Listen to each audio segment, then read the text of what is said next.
Welcome to the Great Detectives of Old Time Radio. From Boise, Idaho, this is your host, Adam Graham. If you have a comment, email it to me, box13 at greatdetectives.net. Follow us on Twitter at Radio Detectives and check us out on Instagram, instagram.com/greatdetectives. I do want to encourage you, if you've not already, to pick up your copy of my ebooks, All I Needed to Know I Learned from Dragnet, and All I Needed to Know I Learned from Columbo. Each examines the careers and histories of 7 great fictional detectives and policemen and life lessons that can be learned from them. They are available as ebooks wherever fine ebooks are sold, or also as audiobooks through audible.com or the Apple Store. And you can find all my books, audiobooks, and ebooks listed over at store.greatdetectives.net.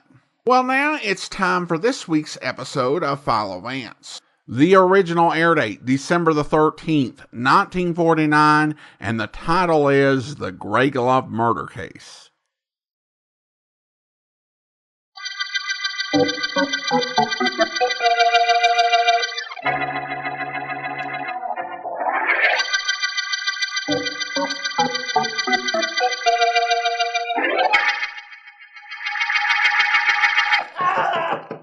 Edgar, open up. Please, open this door. There's something very wrong in that bedroom, dear. Something is terrible wrong. I hear Mr. Downey crying out, and I come and get you two right away. Oh, you did right, Matilda. Daddy! Oh, please open this door. Dick, can't we break it down? He's in there. Listen to him. I can't break down this door. It's solid oak. When I had this house built, I insisted on it. I'm sorry about that now. Why don't the police get here? You did call them, Matilda. Oh, yes, Mr. Staley. I call as soon as I tell you what I hear in this room. Good. I can't stand listening to this. We've got to do something. I Wait, know. I look through the keyhole. Oh, yes, Matilda, do that, please. Well, what do you see? What do you see, Matilda? I see Mr. Downey. He stands there in the middle of the room. I see his face. His neck. What about it? His neck, Mr. Staley. Yes? It is being choked by a gray glove. A gray glove is at his throat. Just one glove. It's choking him. What, a gray glove? Yeah. Well, who's wearing it? I do not know. I cannot see any arm, any body, just the glove. Well, let me look. Get away, Matilda. Yes, certainly. Well, Dick, what is going on in that room? Whatever it is, Ruth, it's all over now. Oh. Your father's lying on his back in the middle of the room. And there's a gray glove lying right next to him.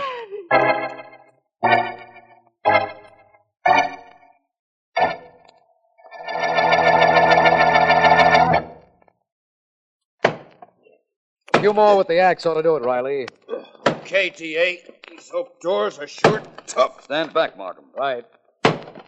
Glad I called you to come down here with me, Vance. From what I was told on the telephone, what happened in this room is pure fantasy. I'm glad you called me too, Markham. And I'm glad I got here in time to break in the room with you and our police friend here. Where are the owners of this house? I've asked them to wait in their room. That does it, Mr. Markham. I can reach in and turn the key from here. Okay, fine. Vance, look there. Just as Mr. Staley described it to you. Yes. A dead man and a gray glove lying next to him. Look at his throat. It's been clawed. Somebody choked him to death. But there's nobody in this room, and that door was locked. Take a look at the windows, D.A. Bard? Yeah, okay, Riley. Take a look around the house. See what you can find. Don't bring the family in here, though. Right. Be seeing you, D.A. Yeah. Well, Vance? Let me understand something. Mr. Staley looked through the keyhole and saw this gray glove on the floor choking the dead man? That's what he told me. The maid, Matilda, saw it, too. And all three of them heard this man here repeating, "It's choking me, it's choking me." Well, this is something. The man is choked to death by a gray glove. A glove that was obviously on the hand of somebody who couldn't possibly be in the room.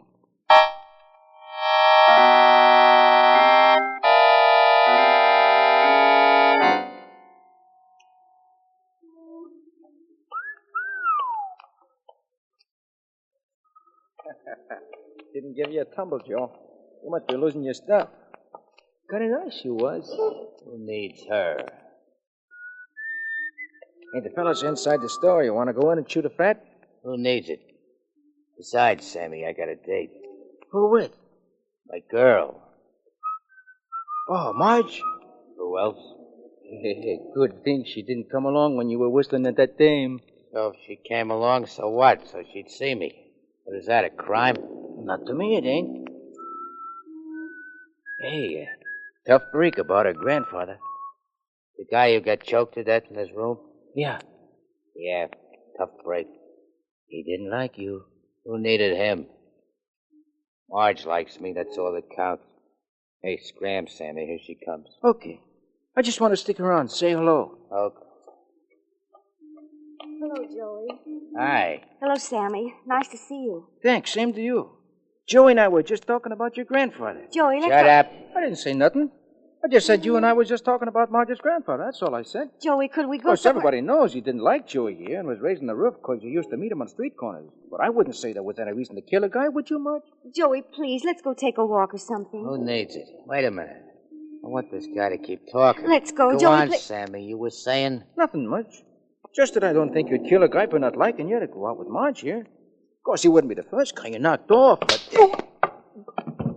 I need him. Let's get away from here fast, Joey, before a crowd comes. Please, Joey. Some guys talk too much. Some dames, too. You should remember that, Marge. Please, Joey. People are starting to come around. Let's get away from here. Okay, Sammy will be all right when he wakes up. Hurry up, will you? All right. How do you like that punk trying to say that maybe I killed your grandfather? The guy who'd say a thing like that is stupid. He don't know nothing. Either that, Joey, or he does know something.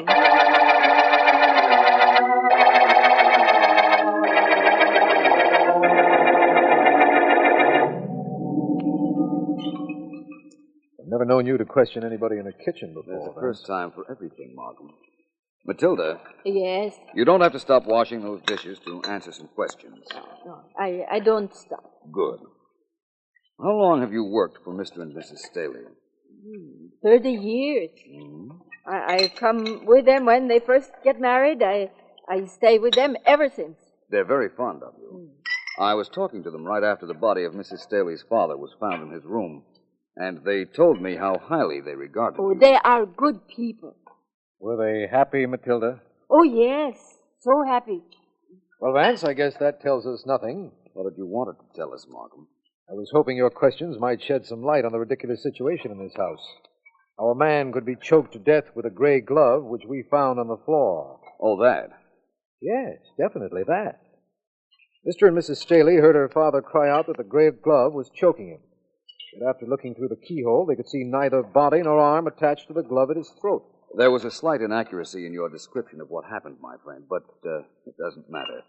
You see, I know how that was done. What? Yes, you... Oh.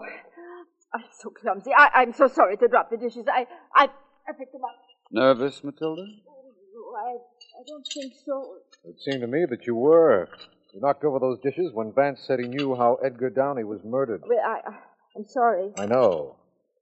But about what?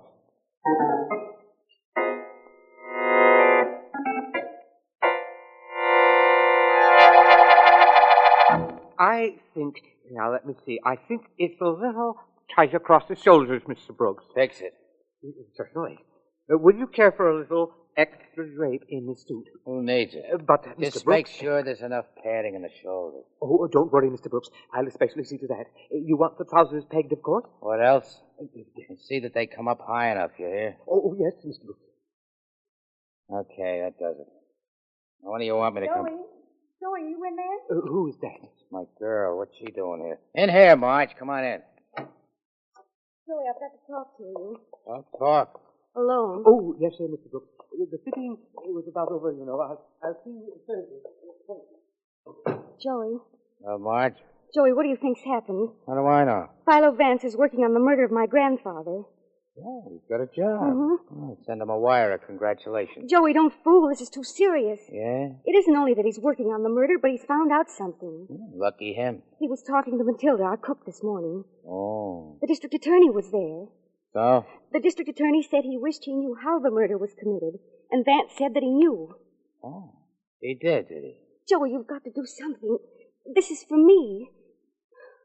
You know about Mother and Dad. What am I supposed to know about him? Well, you know how terribly they quarreled when Grandfather came to live with us. I told you that. So what am I supposed to do? Stick my neck out and get into trouble? Who needs it? Well, if Vance knows how Grandfather was killed, it's going to affect somebody I love. My mother or father or you. Oh, I get the gimmick now. You're scared. You'll think of something to do, won't you? Please. Sure, I'll think of something. Only don't get into trouble, Joey. I wouldn't want that. I'll try not to. Okay, honey, relax. I won't be the one that gets into trouble. It'll be Philo Vance.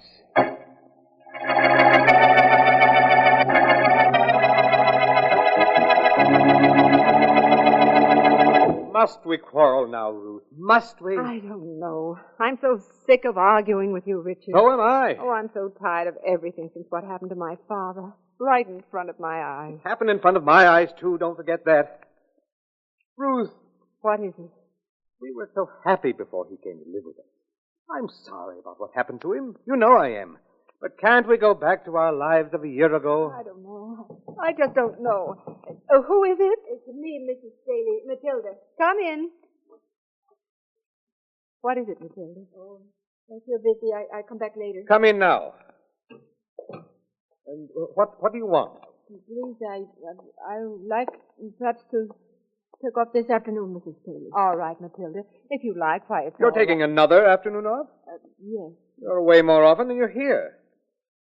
Where are you going this time? I know where she's going, Richard. Oh, you do? What's happening in this house? Why all the secrecy?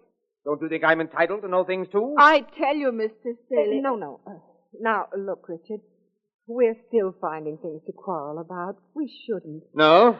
We have no real reason. Why don't we stop? Why don't I have a right to know where Matilda is going? Well, what difference does it make where she's going? It's personal. Very personal. Apparently. All right, Matilda. Take the afternoon off. Take the night off, too. Don't come back here at all. Richard. Oh, I'm sorry, Mr. Staley. I must come back here. See, I have no other place to go.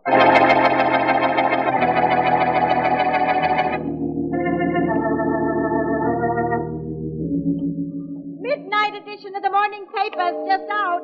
Paper, mister? No, thanks, Jimmy. Oh, it's you, Mr. Vance. Hey, what's cooking? Nothing much. Just out for a little exercise before going to sleep. Oh, well, okay. If there's anything I can do for you, you let me know, will you? All right, Jimmy. I'll remember that. Hey, buddy. You mean me? Sure, you got a match? You think so? Think I have one here? Freeze, fella. Don't make a move. Oh. Stick up? Don't you wish it was? Frankly, no. No, this ain't no stick-up. Stick-up will be over nice and quick. I'm going to be with you a long time. Unless... Unless what? Unless you leave the murder of that old Downey guy up to the police. If you do, you'll never see me no more. That, I assure you, is a great inducement. That probably means something, but not to me. Look, Vance, get smart. You're stepping on somebody's toes. That somebody don't like it. Sent me around to work on you if you wouldn't scare off. Then I'm going to do just that. You're going to work on me, are you? Yeah. Well, I assure you, it's a very interesting project. You'll have some fun. You're telling me. I'm not only telling you, I'm showing you. See, I'll be playful. Thanks, Jimmy, but I don't think I need you. You're going to need a doctor when I... Here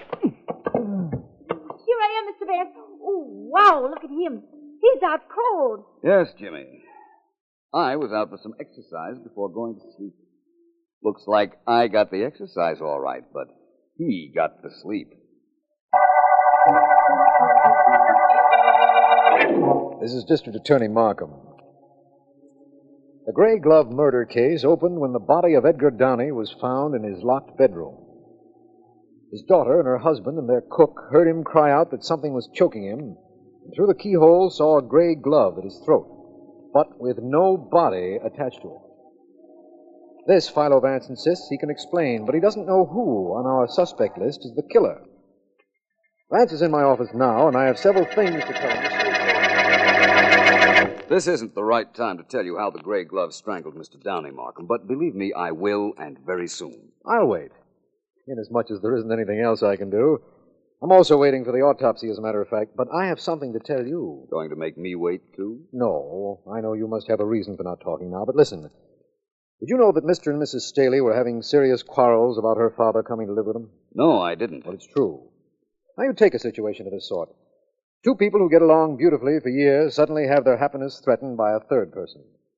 Don't you think the husband might have killed his wife's father? No. Now, Vance. You can build that as much as you like, Markham, but it isn't a motive for murder. in my opinion. Now, the wife might have killed her father. What? Certainly. If the old man were wealthy and had left her his money... I see what you mean, but would a woman kill her own father? And how was it done? I merely offered a suggestion in opposition to yours about Mr. Staley being the killer, that's all. Wasn't my theory. But you do have one. Yes. You see, a rather tough character tried to intimidate me last night as I was taking a walk. Oh? I don't think either Mr. or Mrs. Staley would have hired him. And who did? I don't know. But I have a hunch whoever it was will show up, and very soon. He knows I don't scare easily now, and apparently he's worried. So am I, after what you told me. Don't be. My activities for the next hour or so are very tame. I'm going to take a ride with a lady. Mrs. Staley? Nope. Her daughter Marge, whom I know you haven't met as yet? No. I'm going for a ride with the one woman in this case who can tell me something important, if I can make her talk. The cook, Matilda.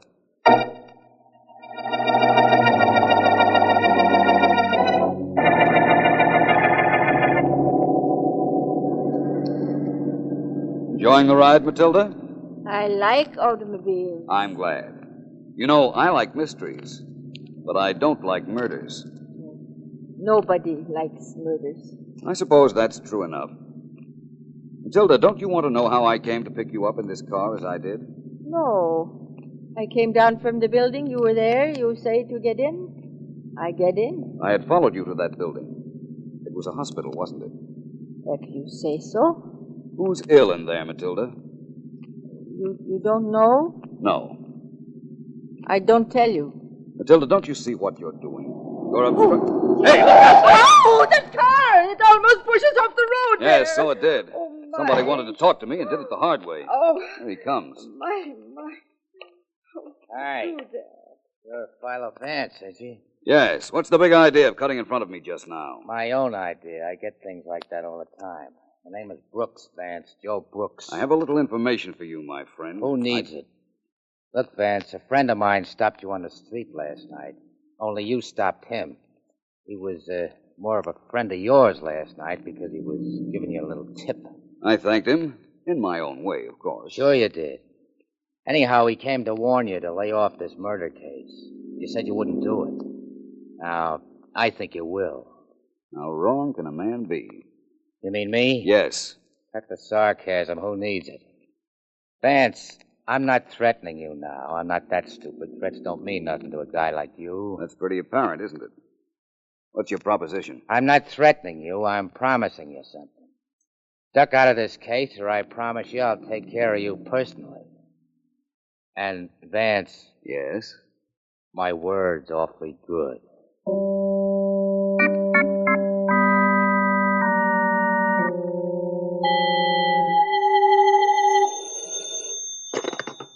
District Attorney Markham speaking. Markham, this is Vance. Hello. What are you doing for dinner tonight? Nothing special, Vance. Well, you are cordially invited to eat at the home of Mr. and Mrs. Richard Staley. Dinner is at 7. I'll expect you. Well, I'll be there, of course, but what's the big idea? The big idea is to get this case over with in a hurry. Tonight at dinner is when that's going to be accomplished. Oh. Who else is invited? Mr. and Mrs. Staley, their daughter Marjorie, a boyfriend of hers named Joe Brooks, who introduced himself to me in his car this afternoon, and, that's all, I guess. One of them is our murderer? Someone who'll be there tonight is, I assure you of that.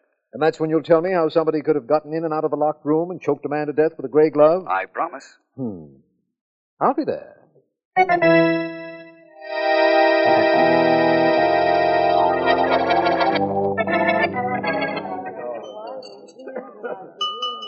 May I please have your attention? As you know, this dinner was my idea. Oh, Matilda. Yes? Please stay here. You can serve the dessert later, if you will. Oh, very well. Mr. and Mrs. Staley, I wish to thank you for allowing me the use of your home, your cook, and your food for this dinner. I hope you don't mind Police Officer Riley being here. That's quite all right. We're only too glad to be. Thank you. Riley, Yes, Mr. Vance? I hope you don't mind waiting. I'm used to it. Good. Now, Miss Staley, Well? you're probably wondering how I knew about you and Joe Brooks, who's sitting next to you. Very simple. I have a newsboy friend named Jimmy. He saw a friend of Mr. Brooks pick a quarrel with me on the street and identified him for me. You checked on Sammy, found he was my friend, asked questions, and found I went with Marge. Some brain. Who needs it? I do, Mr. Brooks, very much. Now, for the first time, I want to tell all but one of you how Mr. Edgar Downey died. Oh, you mean that? One of you, the murderer, already knows. The others will be very interested, I'm sure. Edgar Downey wasn't strangled. What? He was poisoned. Oh, but that can't be. I heard him say it's choking me. It's choking me. And Dick looked through the keyhole and saw the glove at his throat. So did Matilda. Really? It was my understanding that Matilda looked through the keyhole and announced that she saw the glove at your father's throat. When your husband got to the keyhole, Mr. Downey was already falling. Well, I imagine that's right. Let me continue. There are several poisons that constrict the throat. Mr. Downey was poisoned. Oh. When the poison began to take effect in his bedroom, he instinctively grabbed his throat. When he said it's choking me, he didn't mean the glove, he meant the poison. Of course. No glove was choking him. When you get a report of the autopsy, Markham, you'll find I'm right, that he was poisoned. I don't want to inject no sour note in this, Vance, but what's with that gray glove? Joey, how did you know that glove was gray? Well, me? Yes. I didn't. I guess most gloves are gray, ain't they, Marge? If you don't mind, I'd like to handle this investigation my way. I want to tell you all this. The same poison that killed Mr. Downey was fed to all of you just now at dinner. What on earth do you mean? Please, everyone. The poison won't take effect for a half hour. And in the meantime, I'm sure I'll have a confession from the guilty person. The one who caused Mr. Downey's death. How are you going to get that confession, Vance? No one is to leave this room, Markham. The guilty person knows what poison was used, and I'm sure also knows the antidote for that poison. I'm quite certain there'll be an effort made to get that antidote. But suppose there isn't. What are we supposed to do? All sit around and die? No, Mrs. Staley. I've made provisions for that, believe me. Wait a minute, Vance. I can't let you do this. After all, I'm district attorney. I represent the law, and what you've done is very illegal, even though it might solve a murder case. That's right. Now, let me ask you something right here. Do you or don't you know who was responsible for Mr. Downey's death? Certainly I know. Now. Matilda, where are you going? Just out of the kitchen for a minute. I come from the back here. You're not going anywhere, Matilda. Riley, there's our murderer. Take her. Right, Matilda is the murderer? I've got to get in there. Take her out, Riley. She's coming, whether she likes it or not. Come on, you. Vance, I don't understand all this, and I'll hire the best lawyers to defend Matilda. You won't want to after I tell you how sure I am of her guilt. In fact, I'm quite certain she'll confess when she gets to headquarters. What about the poison that was fed to all of us, Vance? There wasn't any poison, Markham. What do you mean? Hey, what's with all this mixed-up business? Who needs it? You say we weren't served poison? Then why did Matilda make a break for the kitchen? Vance, what is this? I'm just as confused as everybody else is here. I don't blame you, and I'm sorry. First of all, let me tell you this. Matilda is the one who poisoned Mr. Downey. Oh, no, I thought I could make her try to leave the room on a pretext to get the antidote for the poison she thought was fed her, and I did. You know so much, Vance. Tell me where she was spending all the time she took off from her work. Mrs. Staley, would you answer your husband, please? Matilda had a son who was very ill, Richard. That's why she was taking all that time off. She was going to a hospital to visit him. Oh. How did you know, Vance? I picked her up at the hospital yesterday, Mrs. Staley. Oh. Later, I went back to see her son's doctor. He told me the boy needed very expensive treatments. Then I asked him about a poison that might constrict the victim's throat. And what happened? He told me what types would. He also told me something very important. He said that a quantity of that poison had been found missing from the hospital immediately after one of Matilda's visits. That was all I needed to know. I prepared this little dinner party, hoping that Matilda would confess. And she will, I'm sure of it. But my father never did anything to Matilda. Why should she want to kill him? What reason would she have? I think I know the reason, Mrs. Staley. What? But I'll have to wait just a little while to make sure.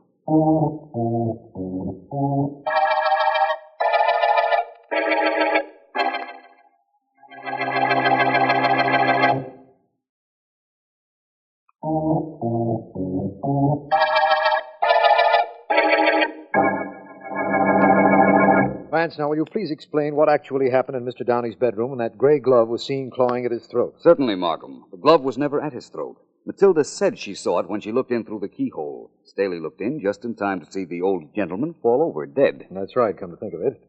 But the gray glove, how did that get on the floor? Matilda had put it there earlier. She knew about the poison, she knew Mr. Downey's habits, and she knew how long the poison would take to work.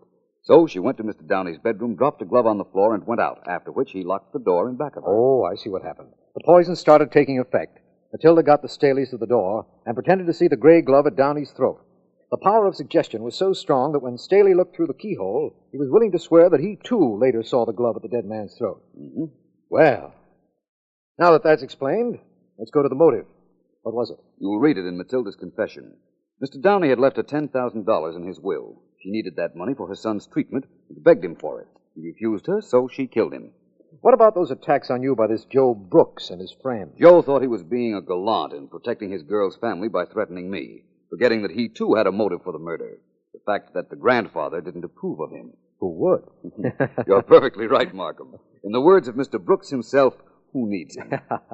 Well, I guess that does it, my friend. Of course, we should have known the clawing marks on Downey's throat weren't made by a gloved hand at all. Yes, we should have realized that at the beginning. It might have helped. However, it doesn't matter now that we're at the end of the gray glove murder case.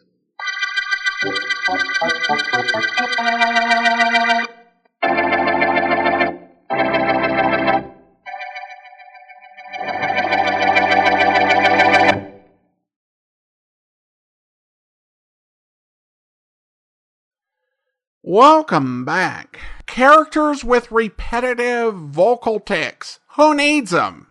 Of course, the big thing in the ending, the big reveal, was not anything about who did it, but rather that both Markham and Vance didn't realize that claw marks could not have been made by gloved hands.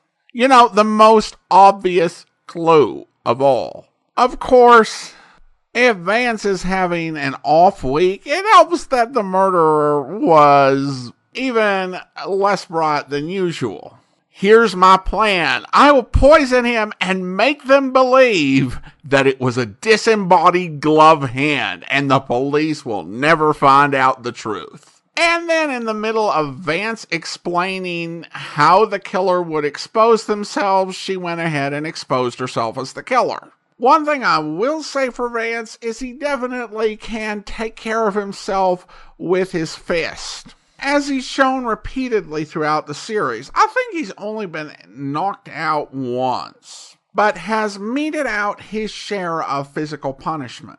Now, this is interesting because in book form, Vance comes really very much from the gentleman detective sort of tradition. So I wonder if this was a case of the hard-boiled detective stories and their success creating more demand for violence and action that Philo Vance chose to supply, or if it was also a case of this being from the same production company, Ziv Productions, that made Boston Blackie, if they were in some way influenced by that. One thing I will say in defense of District Attorney Markham with his theory about the husband having been the murderer, while Philo Vance poo-pooed it, I've heard of some crazy motives for murder, and that one did actually seem plausible in real life, even though it doesn't seem quite rational. Oftentimes, reasons for murder don't make sense to anyone other than the murderer. Well, we turn now to listener comments and feedback, and we have a comment from David writing over on Facebook. This is in regards to the Thundering murder case, and I was a little perplexed because I didn't think that they played fair in hiding where the murderer was and how far away from the crime scene her house was. David writes, there was a brief line at the beginning where the uncle said the niece wouldn't get very wet coming to see him. I think that was supposed to be the clue to the audience that she lived close by, but I didn't really get the significance of it until the end of the episode. I agree, though, that this was a solid episode, despite that one bit of unfairness in not making important info explicit. Well, thank you so much, David. They definitely were sneaky in that episode, but I would definitely agree it's still one of the more solid episodes we've heard of Philo Vance. Now it's time to thank our Patreon supporter of the day. Thank you so much to Tammy. Tammy's been one of our Patreon supporters since September, currently supporting us at the Seamus level of $4 or more per month. Thanks so much for your support, Tammy. And that will do it for today. If you are not subscribed to our podcast, I encourage you to do so with your favorite podcast software, including Apple, iHeart, Stitcher, or the Amazon Music app at amazon.com/OTR Detectives. Also, if you are enjoying this podcast on YouTube, be sure to like the video, subscribe to the channel, and mark the notification bell. Next week, we'll be presenting a week of encore programs for my recording break, and Philo Vance will return in 2 weeks. But join us back here tomorrow for yours truly, Johnny Dollar, where... Hello? You're not Masterson. Oh, you the insurance boy? That's right. Who are you? Skip the questions, Mac, and put this down. Be at 2135 North Diversey at 10:30 tomorrow morning, apartment 3D. Have the $25 grand in cash with you. Small bills, nothing bigger than a 50. That'll make quite a load to carry around. You want the painting back? Do as I say. Okay. But I'm bringing someone along to identify that painting for me. Sure. Bring the whole police department if you want. You can't put a rap on me. I'm just doing you guys a favor.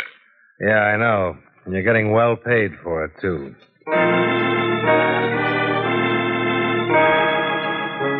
I hope you'll be with us then. In the meantime, do send your comments to box13@greatdetectives.net. Follow us on Twitter, Radio Detectives. Check us out on Instagram, instagram.com/greatdetectives. From Boise, Idaho, this is your host, Adam Graham, signing off.